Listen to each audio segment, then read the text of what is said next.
Pessoal, boa noite a todos. É uma satisfação para a gente estar aqui novamente, iniciando mais uma vez esse nosso pequeno estudo de perguntas e respostas.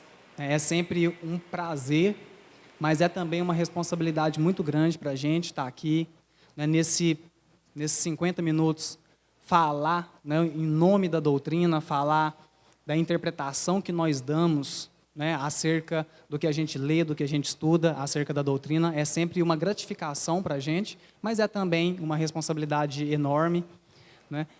A gente acabou de ser informado que esses nossos estudos aqui, juntamente com as palestras, acabaram de ter 200 mil visualizações, né, na internet. Então, imagina que é 200 mil pessoas vendo o que você está aqui falando, vendo o que você está interpretando dessa doutrina. É uma responsabilidade muito grande. Então, nunca é demais lembrar, né, que aqui nós não damos normas de conduta para ninguém, né? Aqui a gente não fala o que é certo e errado, o que deve ou o que não deve fazer na sua existência. Tá? O que a gente tenta, da melhor forma, né, que nós somos capazes, que a gente consegue, é apenas interpretar acerca daquilo que a gente vai estudando e aquilo que a gente vai angariando aí de conhecimento na vida. Tudo bom? Então, para a gente iniciar, vamos começar com o nosso amigo Arley.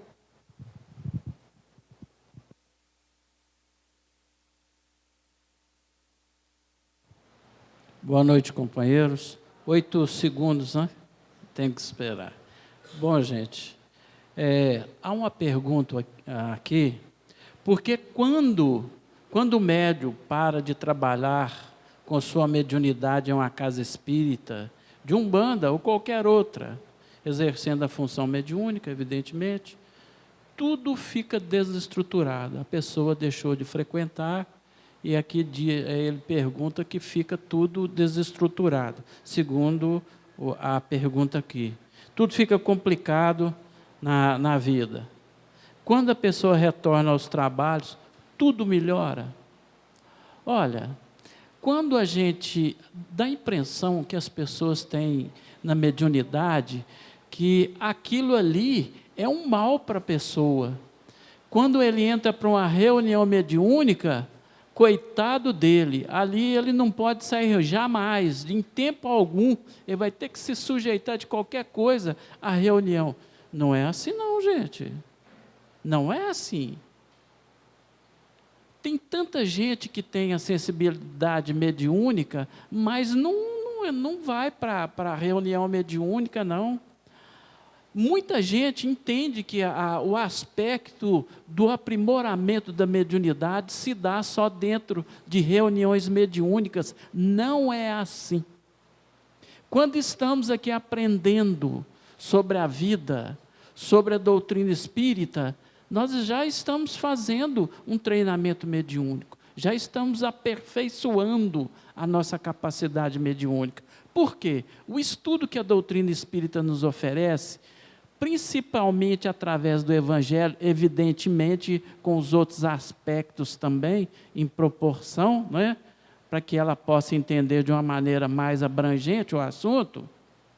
Quando ele estuda o Evangelho, ele está educando a mente, ele está preparando a mente para sintonizar coisas equilibradas, vibrações boas, tá?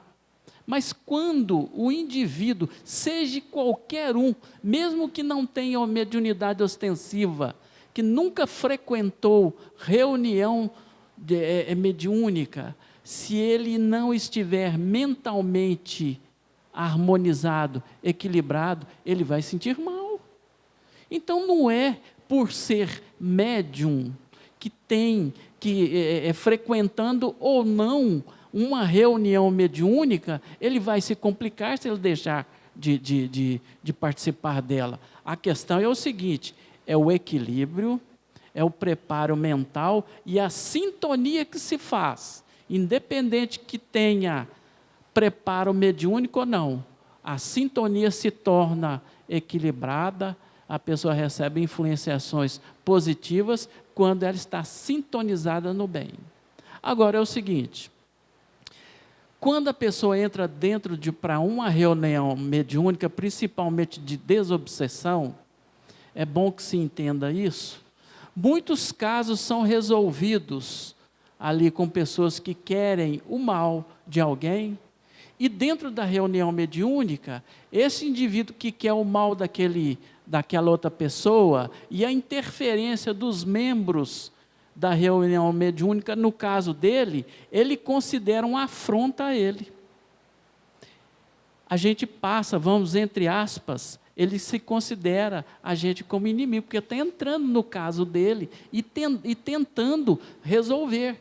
Ele quer o desequilíbrio do outro, ele quer o mal do outro, mas aquele que interfere para fazer o bem é considerado, com uma pessoa dessa que quer fazer o mal, o quê? Inimigo. Isso faz parte. Todas as pessoas que querem o bem, que vivem diariamente, aqueles que não querem, já se considera aquele que está desequilibrado, já considera o outro inimigo. Isso ocorre.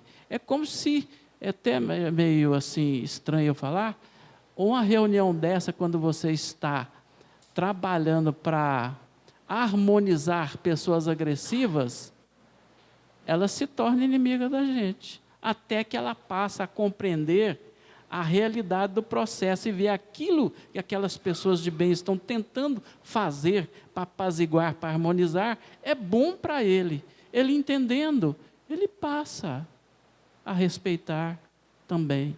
Então, não é o fato do indivíduo estar dentro de uma reunião mediúnica que tudo na vida, se ele deixar de frequentar aquela reunião, vai desestruturar a vida. Não é isso, não existe isso. Se a pessoa tem a sensibilidade mediúnica, lá vai ser realmente um campo ideal para aprimoramento. Mas não significa que, se ele sair dali, tudo vai complicar. Não é assim. Ele pode ser médium, não precisa ser só dentro da casa ou da reunião espírita. Nós somos médiuns 24 horas. No ponto do ônibus, tem uma pessoa perto da gente, a gente pode conversar tranquilamente, fraternalmente, levantar o ânimo da pessoa, uma conversa pacífica, tranquila. Isso é mediunidade, a gente está transmitindo algo de bom, em qualquer lugar. Não é simplesmente a reunião mediúnica, não, tá?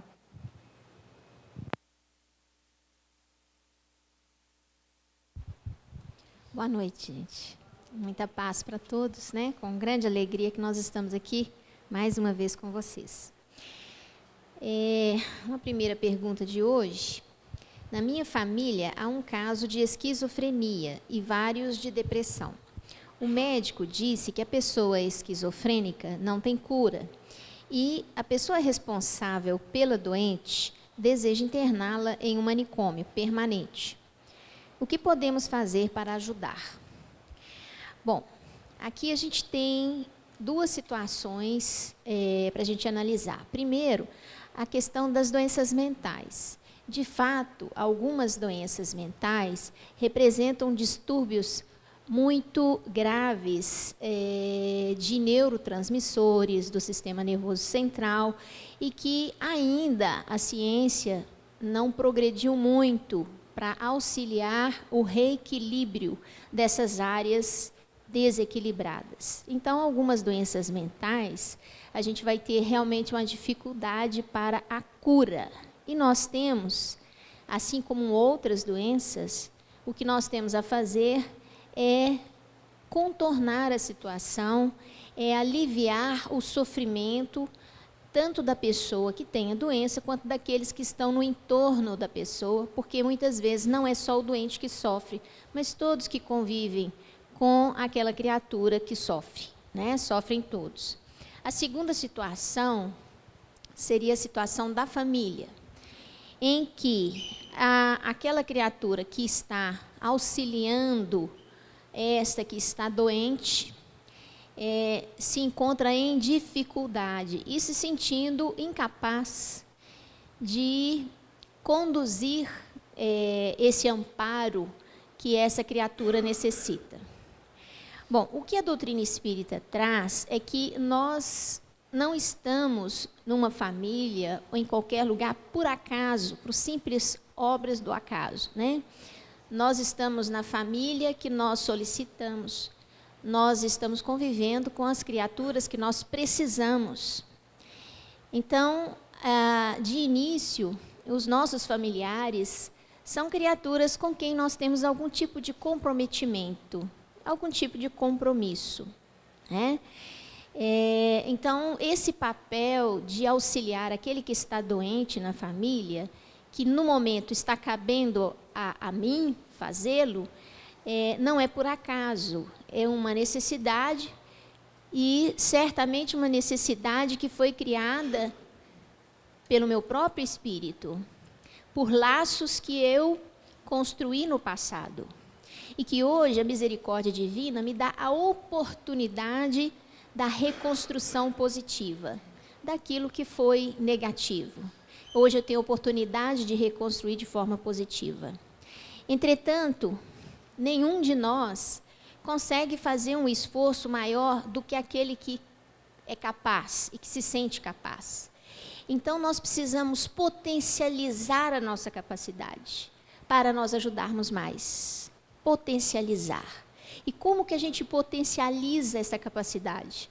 A gente potencializa, primeiro, fazendo reflexões, meditações, para estarmos em conexão com o Criador e com o nosso anjo de guarda, né? Aquele espírito responsável por nós. Isso através da oração, da meditação. Segunda forma de potencializar, vamos procurar nos compreender, nos entender, compreender a nossa intimidade, as nossas dificuldades, olhar para elas com carinho e abraçá-las. Abraçar as nossas próprias dificuldades. Vamos ser misericordiosos conosco mesmo também. Vamos ser caridosos para conosco mesmo também. Então, vamos procurar o Evangelho de Jesus. Porque o Evangelho de Jesus, através das palavras do Mestre, a gente vai encontrar essa compreensão de nós mesmos. Vamos conseguir nos receber e nos entender. A terceira forma de potencializar a nossa capacidade de auxiliar é buscar também recursos fora de nós, através dos nossos amigos da psicologia, dos terapeutas, que estão aí e existem, porque nós necessitamos, e eles podem nos ajudar. Então, se nós temos um problema que é difícil de nós conduzirmos e resolvermos, nós estamos nos sentindo incapazes de lidar com aquilo, nós precisamos potencializar a nossa capacidade através do Evangelho do Cristo, da meditação, da oração, do conhece-te a ti mesmo e do auxílio dos nossos irmãos da psicoterapia, que podem também nos ajudar a achar o caminho, a achar a maneira, a achar a forma de lidar com o problema. Não sei se vocês querem acrescentar. Boa noite. Pode a família autorizar a retirada de órgãos para doação de um paciente irreversível com morte cerebral?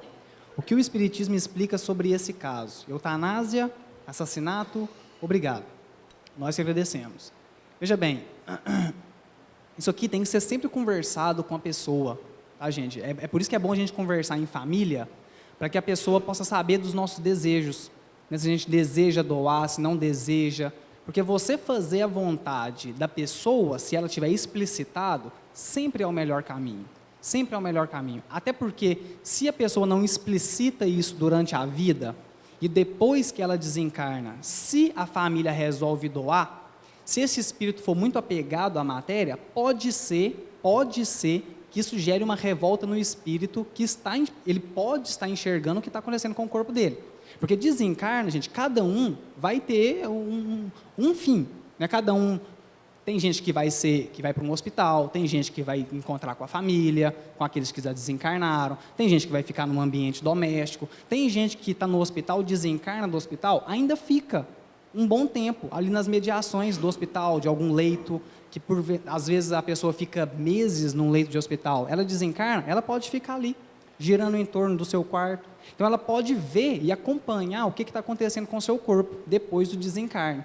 Tá? Se ela tiver falado, explicitado o desejo de que ela quer a doação, isso é uma coisa maravilhosa. O Emmanuel diz que quando a gente explicita o desejo e é doado o órgão, para o espírito isso traz um benefício para ele. Ele vendo que o seu corpo, que já será inutilizado, né, para ele já não vai fazer efeito mais nenhum, ele vê que isso terá uma utilidade posteriori, para ele traz um refrigério, para ele traz uma sensação gostosa de poder, mesmo depois de desencarnado, estar ajudando alguém.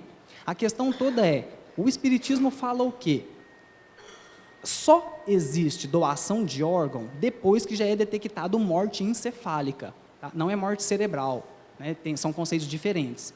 É morte encefálica, porque o encéfalo é uma estrutura que abrange outras partes do que não só o cérebro, principalmente tronco cerebral, que é o que controla nossos sinais mais básicos, né? Pressão arterial, frequência respiratória.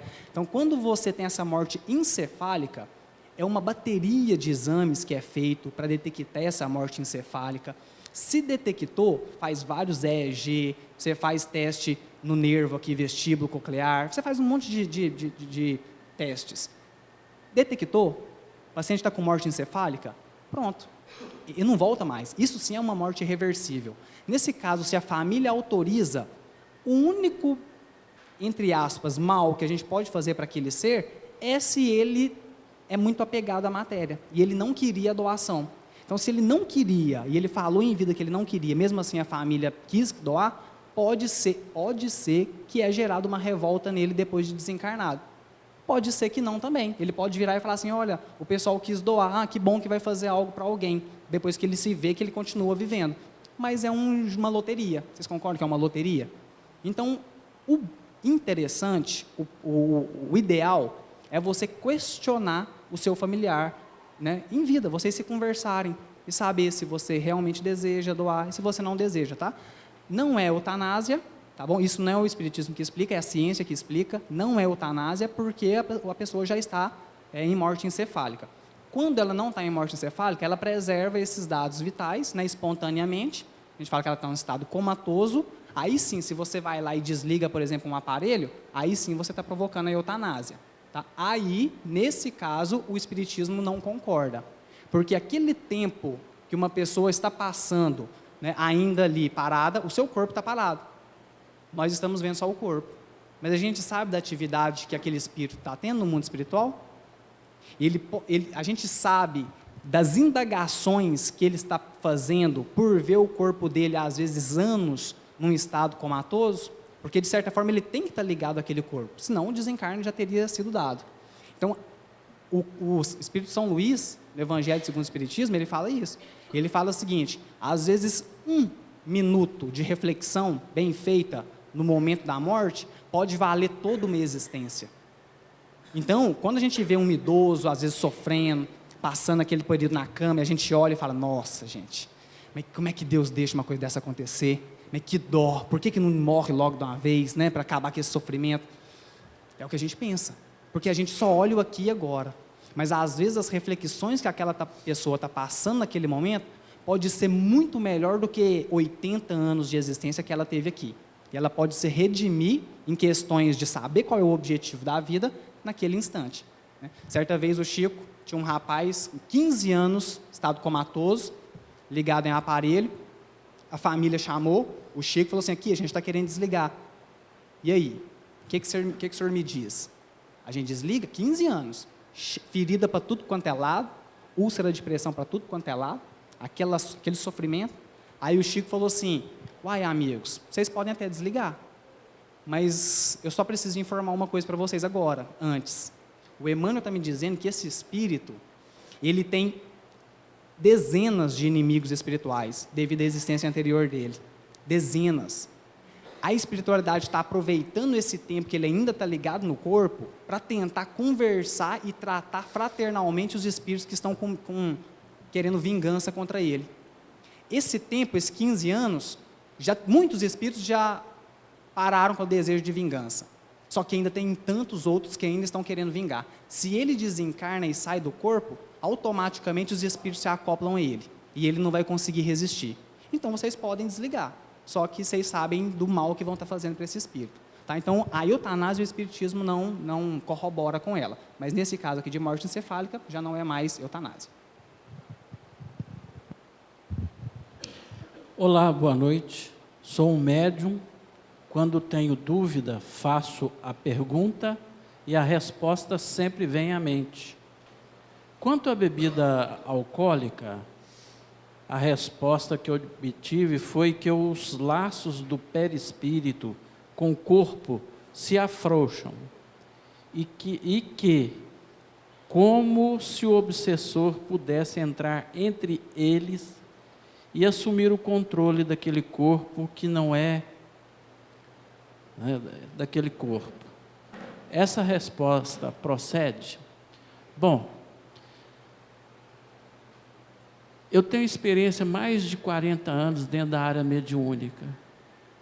Sempre fui estudioso e praticante dentro dessa área. Tomei conta há mais de 40 anos como, na palavra antiga, doutrinador, né? Dessas reuniões aí, dentro do estudante do Evangelho. Tá? E essas experiências que nós tivemos, nos dá a seguinte resposta.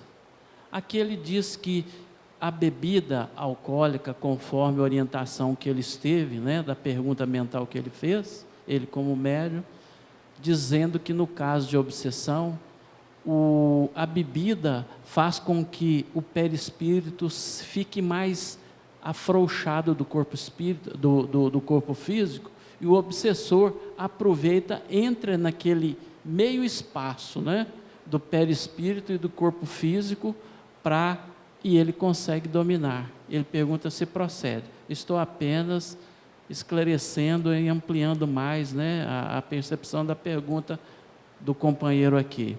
Olha, nós sabemos o seguinte, por experiências e por estudos, informações, que qualquer medicação anestésica, vamos dizer assim, a bebida, a questão alcoólica, realmente ela produz um afrouxamento, sim, não do perispírito, mas de um corpo energético que fica entre o perispírito e o corpo físico, chamado duplo etéreo. Ele é um corpo muito interessante. Esse corpo, ele que é a sensação, é o veículo de transmissão da sensação, né, do corpo físico para o espírito, via perispírito até o espírito, e também do espírito via perispírito, passando por nossoma, né, a sensação vem para o corpo. Então, o duplo etéreo é um corpo realmente interessante que a medicina deveria conhecer bastante. Que nós temos grupos aí de homeopatas que nós estudamos bastante sobre a questão do nossoma. Tem muita coisa para a gente aprender. Acontece que, quando nós tomamos alguma bebida alcoólica, ou uma anestesia lá no dentista, ou num ato cirúrgico, o que isola, na realidade, é o duplo etéreo. Então, a pessoa pode ser cortada, pode se retirar um órgão, ela não sente essa dor aí, esse incômodo. Bom, com relação à interferência de um obsessor a isso, acreditamos que não, porque a obsessão se dá mente a mente. É por ela que se faz a sintonia para controlar o corpo físico. E tanto o perispírito como o nossoma. É através da mente. Não através entre o nossoma, né, como o próprio, a pessoa está questionando aqui, não dessa forma. Vemos que é através do controle mental que o espírito obsessor faz, né, na mente do indivíduo obsediado. Aí ele controla com a intensidade, com o tempo que ele vai aperfeiçoando isso aí, o tempo de afinidade nesse processo, ele consegue controlar, sim, o corpo físico da pessoa, mas começa pelo quê? Campo mental, não pelo nossoma devido a uma bebida. Só gostaria de contribuir, tá, gente, que o Arley falou certinho, bacana. Hoje a gente tem uma informação, Arley, do Dr. Roberto Lúcio, né, do Hospital Psiquiátrico André Luiz, e ele pontua algumas substâncias, né, e algumas medicações que conseguem também fazer isso, né? Ou esse afrouxamento do perispírito, que o Arley falou, ou também, às vezes, cortar um processo obsessivo. Então, você vai ter substâncias, a bebida alcoólica, como o Arley falou, pode propiciar esse afrouxamento, mas não dá a questão da obsessão, porque é mente a mente. Mas tem algumas substâncias, por exemplo, algumas drogas, principalmente, né, algumas drogas. Um exemplo que a gente tem, porque já teve uma experiência acerca disso, é o LSD, né, aquilo que o pessoal chama de doce. Então, às vezes, o LSD, o ácido lisérgico, ele pode provocar esse afrouxamento e fazer com que a pessoa consiga, entre em contato com espíritos de um nível um pouco mais inferior. Tá? Isso, quem fez a experiência, gente, não foi ninguém mais, ninguém menos do que o Chico Xavier. Tá? Chico Xavier. Emmanuel, certa vez, virou para o Chico e falou assim: Chico, hoje a gente vai fazer uma experiência, então, porque o Chico apresentou uma dúvida sobre uma questão. E o Emmanuel deu para ele LSD. Gente, isso foi o Chico Xavier. E o Emmanuel deu para ele LSD, ele fez o uso dela numa noite, e ele teve, assim, aquela noite de pesadelos, a noite toda de pesadelos. E depois o Emmanuel explicou que ele, quando afrouxou e ele desdobrou, ele entrou em contato quase que durante o tempo inteiro com espíritos de níveis mais inferiores. Tá? E depois, na outra noite, ele falou assim: beleza, Chico, essa foi uma primeira parte da tarefa. Agora, a segunda parte é fazer prece. Então, agora você vai confrontar o uso de uma droga com a oração. Você vai fazer uma prece e vai dormir, para você ver o que vai acontecer. E o Chico fez as preces dele e desdobrou. Ele só teve contato com espíritos de uma ordem um pouco mais elevada. Ele estudou durante a noite, ele foi trabalhar durante a noite. Então, tem algumas substâncias que têm essa capacidade. Né? O Dr. Roberto Luz fala da clorpromazina, por exemplo. Né? Então, se você, por exemplo, tem problema psiquiátrico, acontece isso muito, tá, gente? Quando o paciente toma um antipsicótico, corta o efeito. Né? O espírito que estava ali tentando obsidiá-lo, ele toma o antipsicótico, nesse caso a clorpromazina, é um antipsicótico que o Dr. Roberto Luz fala, corta a influência que o espírito obsessor estava fazendo sobre aquela pessoa. Então, algumas substâncias afrouxam e outras vão fazer com que você não veja essa influência espiritual. Sou católica, participo das missas e comungo, e eu me sinto que eu não estou agindo certo. O que vocês acham? É interessante essa pergunta, porque, na realidade, poucos de nós nasceram em berço espírita. Eu acredito que aqui, nessa sala, se nós formos contar, assim como lá no salão, aqueles que nasceram em berço espírita, são poucos, porque a doutrina espírita, ela tem pouco tempo de existência, né? 1857 para cá. E é claro que o catolicismo já existe já há milênios, né? Então, é natural que haja sempre uma migração de outras doutrinas, de outras filosofias para a doutrina espírita, por ser uma mensagem nova, né? Por ser uma boa nova, por ser o Consolador prometido, algo novo. Então, é natural que a gente venha de outras filosofias e outras religiões. Eu não vejo nenhum problema nisso, mas aqui a gente tem que colocar o seguinte: na medida que nós procuramos conhecer a doutrina espírita, os fundamentos da doutrina espírita, que começamos a frequentar para nos esclarecer, nós vamos começando a perceber as diferenças que existem. E essas diferenças, a pergunta é: o que eu faço com elas? Não é? O que eu faço com as diferenças? Porque aquilo que nós temos em comum com outras filosofias cristãs, é muito tranquilo lidar com isso, não é? Entretanto, as diferenças são que nos trazem controversas, que nos trazem, às vezes, constrangimentos. Então, o que fazer? A primeira coisa, a gente tem que se esclarecer e conhecer aquilo que eu estou adentrando sobre a doutrina espírita, sobre os fundamentos da doutrina espírita, procurar conhecer um pouco mais a fundo, com mais detalhe. Segundo, eu tenho que avaliar que impacto esse conhecimento que a doutrina espírita traz para mim, que impacto isso traz na minha vida. O que isso me transforma? O que isso muda na minha vida? Se a outra filosofia de onde eu venho, ela me dá muito mais subsídio para eu ser uma pessoa melhor, é porque no momento é preciso que eu continue lá.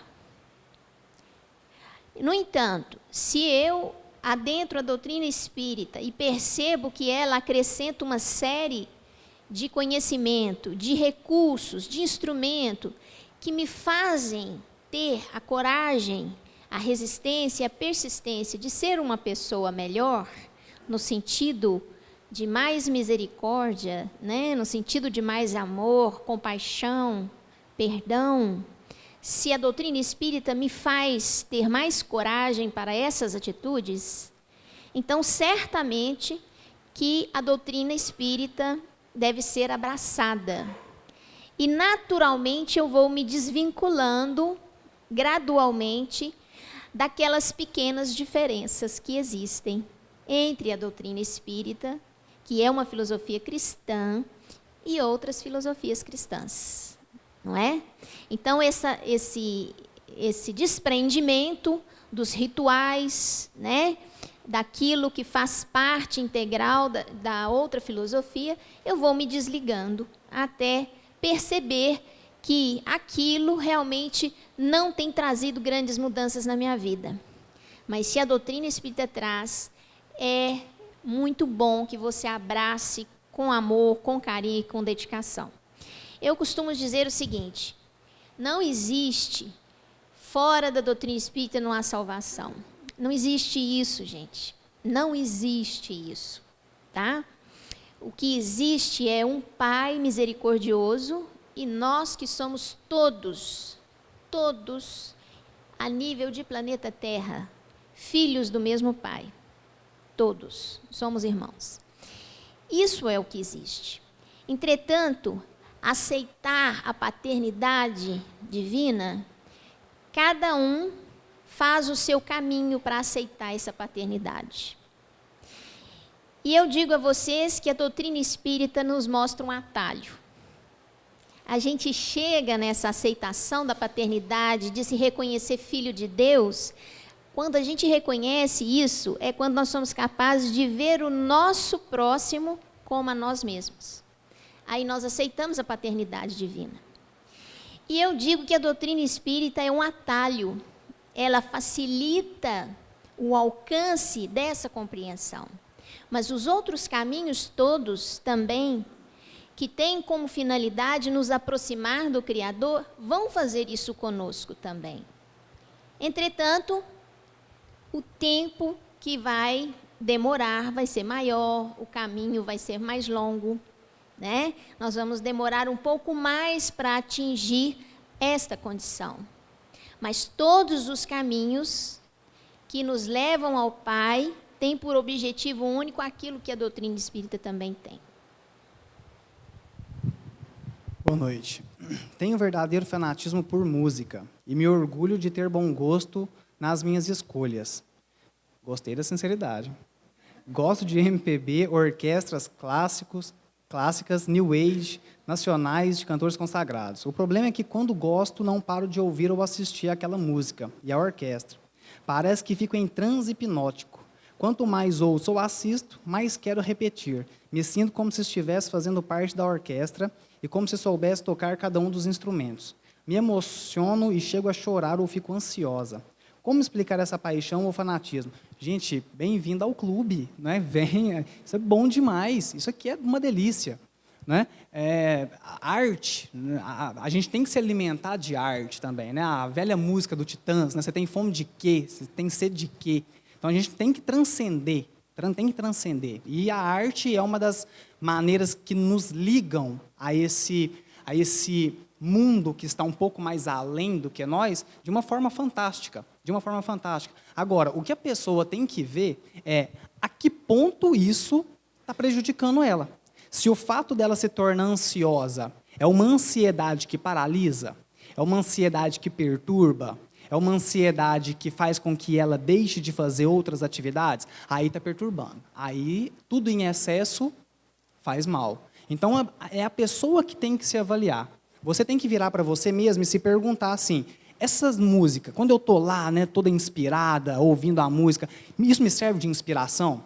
Depois de 2 horas direto de ouvir uma sinfonia, isso me serve de inspiração? Eu saio dali mais inspirado, com mais vontade de fazer o bem, de ser uma pessoa bacana? Ótimo. Então, se alimente disso, continue, não tem problema nenhum. Agora, depois de 2, 3 horas ouvindo, que já é um tempo longo, né, que a gente pode gastar com isso, você fica um pouco mais deprimida, aquilo te remete a outras sensações que não está te fazendo bem. Então, você que tem que se fazer essa análise para saber se você vai continuar dando atenção dessa forma que você está dando ou se você vai começar a podar, né? Se você vai começar a colocar limites a esse contato que você está entrando com a música.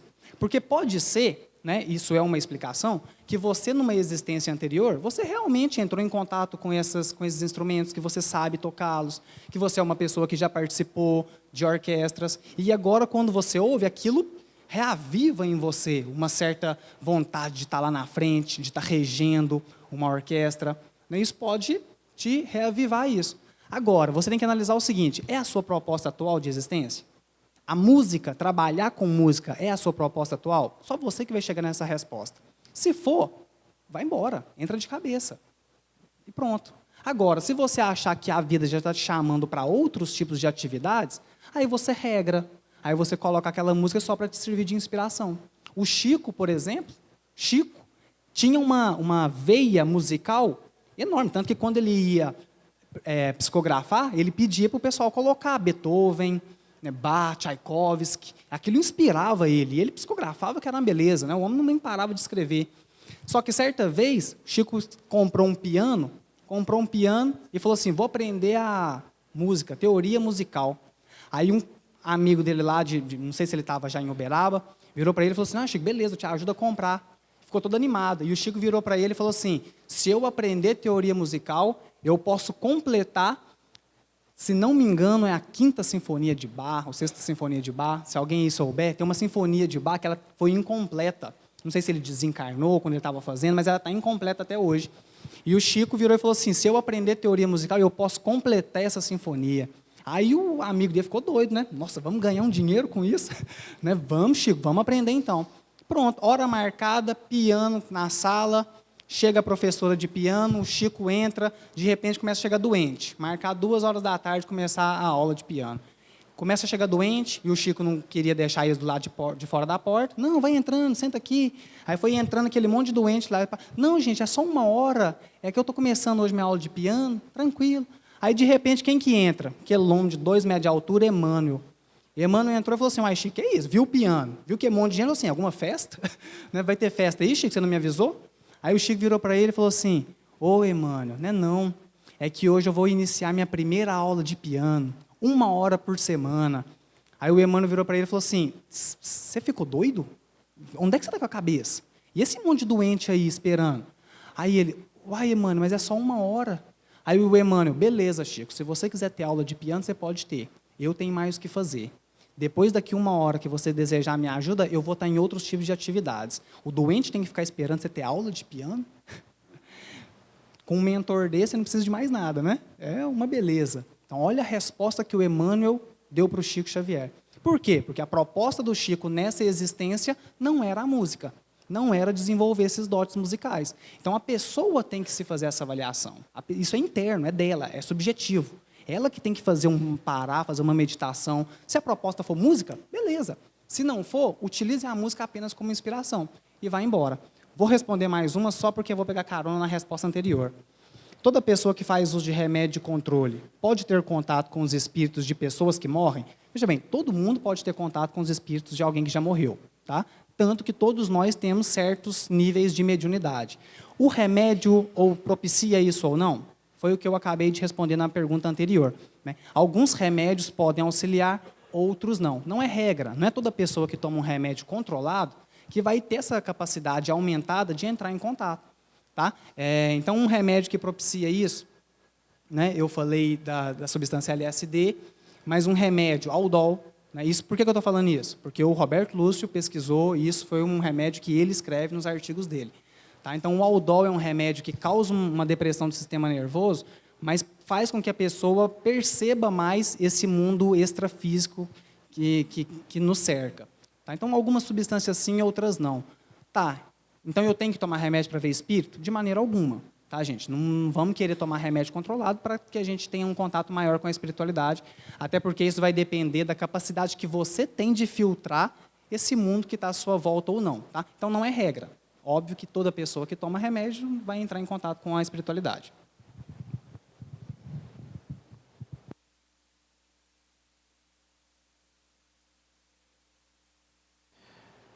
Com relação ao assunto da música aí, eu tenho uma experiência bem pessoal em relação a isso aí, e a pergunta que eu tenho aqui em mão é exatamente dentro do assunto.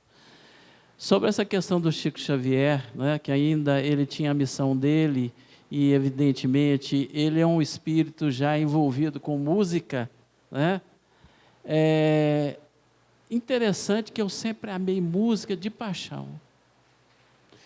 E durante a minha vida, eu passei dedicado à aprendizado da doutrina espírita e muitas outras tarefas que eu via que era prioritária.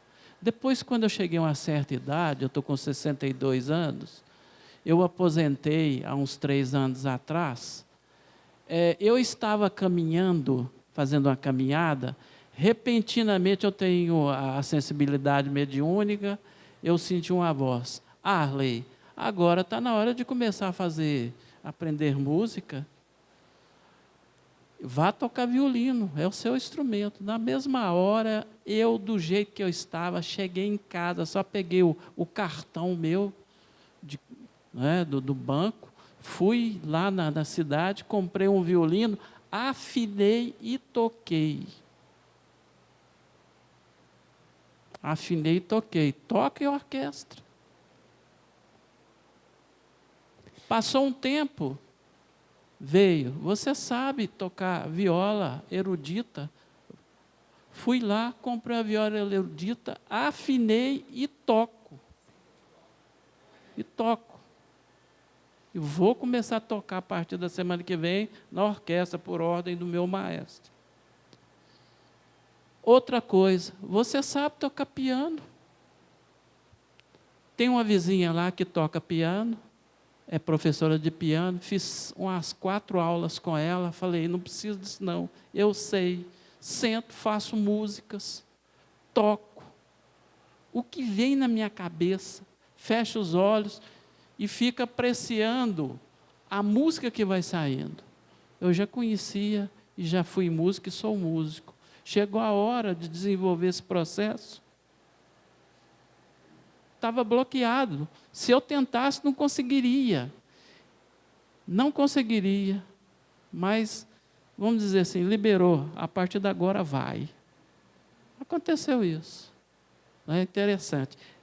E tem uma pergunta aqui que a pessoa fala que ela fica bem animada e começou a cantar junto à música O Senhor me sonda, mas dali a pouco começou a passar mal. Tive que pedir ajuda.